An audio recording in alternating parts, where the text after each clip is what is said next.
వద్దు నాయన గొంతని రాయన ఆయన, ఎందుకంటే అది కమ్రమని ప్రింట్ అవుతుంది. జగన్నాథ జగన్నాథ అనాలి, పుట్రల చుక్క రాదు, జగన్నాథ అవుతుంది. తెలంగాణ చదువుకు రానోడు జగన్నాథ అంటాడు, రాథము అంటాడు. ఆంధ్రాలో జగన్నాథ రాధము, నీకు మా పలకడమే రాదు, నువ్వు మా భాషను ఎక్కడిస్తావురా నువ్వు? సినిమానికి ఎవరికైనా వస్తుందా? చదువు ఉందా? పవన్ కళ్యాణ్ పోటీ పెడదాం, తెలుసా అవనికేమన్నా చదువు ఉందా? చిరంజీవికి ఏమైనా చదువు ఉందా? ఎవరికి చదువు ఉంది? బాలకృష్ణకు ఉందా? హరికృష్ణకు ఉందా? ఎవరికి లేదు. మీరు మా భాషను తప్పంటారా? చదువు లేదు, శీలం లేదు, సంస్కారం లేదు, ప్రపంచం తెలియదు. బావిలో కప్పలు మీరు. ఆడు ఎంత బావిలో కప్పంటే ఆడు పోయిన చోటుకల్లా బావిని ఎంటర్ తీసుకుపోతాడు. అటువంటి వాళ్ళు తెలంగాణ భాషను ఎక్కడిస్తారా? ఈసడిస్తారా? అందుకని ఇప్పుడు మనం చూపించాలి. ఈ సినిమా ఇడుపు కాగితం ఇష్టం వచ్చినట్టు మాట్లాడుతుంది. విడివిడిగా ఉండవు, ఇడిచిపెట్టుడు కాగితం మీద రాసుకొని ఇడిచిపెడతారు. తెలంగాణలో సామెత పెళ్లి పెటాకులు వియ్యం విడాకులు. నువ్వు రాకక్క వస్తే పెళ్లి పెడాకులు అవుతుంది, వియ్యం విడాకులు అవుతుంది. ఎంత చక్కటి సామెత. విడాకులు అంటే విడివిడి కూర్చుంటారు, విడిపోయేటప్పుడు కలిసి పెళ్లి చేసేటప్పుడు ఏమో పక్క పక్కన కూర్చొని తింటారు వధు వరుడు.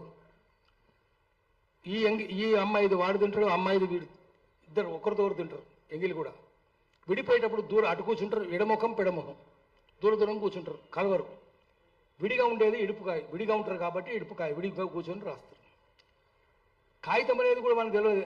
కాగితం అంటే ఏందో అనుకుంటున్నారు. కాగజ్ నుంచి కాగితం నుంచి కాగజ్, కాగితం కూడా కాగజ్, హిందీలో కాగజ్, అది కాగితమైంది. కాగితం కూడా ఉర్దే కదా, వాళ్ళకి తెలుసా కాగితం ఉర్దైన సంగతి? కాగజ్ అనే మాట తెలుసా? కోరా కాగజ్ తాయే దిల్ మేరా అంటే ఏ అక్షరం రాయని తెల్ల కాగితం అని.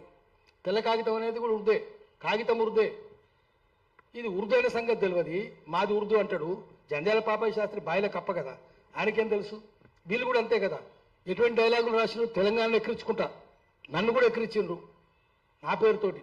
నా పేరు యాదగిరి, మా ఊరు భువనగిరి, నా అప్పని దాదాగిరి అంటాడు. ఇటువంటి డైలాగులు రాసిరి. దాదాగిరి అనేది కూడా ఉర్దే. పైల్వాన్గిరి ఉర్దే, పైల్వాన్ అంటాడు ఉర్దే. ఉస్తాద్ అంటాడు, ఉస్తాద్ అంటే గురువు, ఉస్తాద్ అంటే గురువు, ఉస్తాద్ అంటే కూడా ఉర్దే. సినిమా తీసింది కదా, అది భగత్ సింగ్ అవమానం. ఉస్తాద్ భగత్ సింగ్, ఉస్తాద్ ఎంత గొప్పోడు. షహీద్ భగత్ సింగ్ అనరా, షహీద్ అంటే అమరుడు, మార్టైర్. నువ్వు ఉస్తాద్ అని పెడతావా? ఎవరికి ఉస్తాద్? ఉస్తాద్ అంటే గురువు అని. బిస్మిల్లా ఖాన్ కూడా గురువు అని.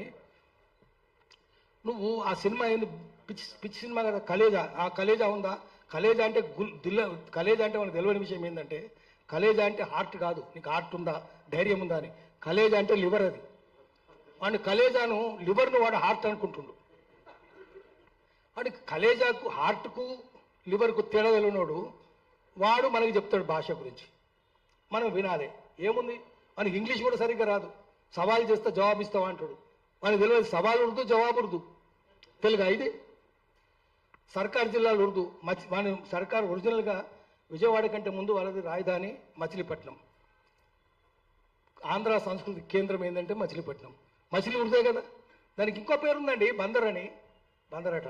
బందర్ అంటే కూడా ఉర్దే. బందర్గా అంటే రేవుపట్నం, పోర్బందర్.